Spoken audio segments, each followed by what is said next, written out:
There's been concerns about this sector for some time, just the myriad players that have popped up. And of course, part of this is very much tied to social policy as well.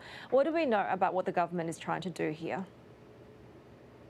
So there's a number of things I think the government is trying to accomplish here. One, of course, is this tightening of the curriculum, what is taught in schools.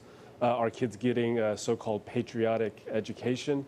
I think another thing is this concern about the population and demographics.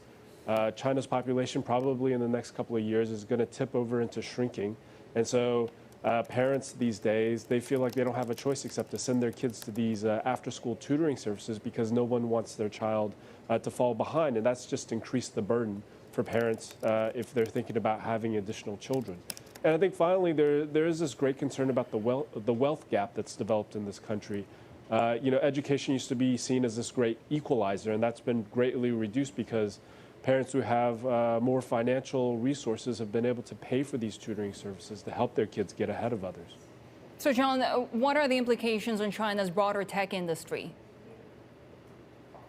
I think you see this greater scrutiny of not only tech, but just business in general. Are companies taking advantage of their position in the market? Are companies abusing their ability to set prices, to affect how consumers are spending? Are companies properly protecting the data that they get from their users? All of these questions are much more in the limelight than they've ever been.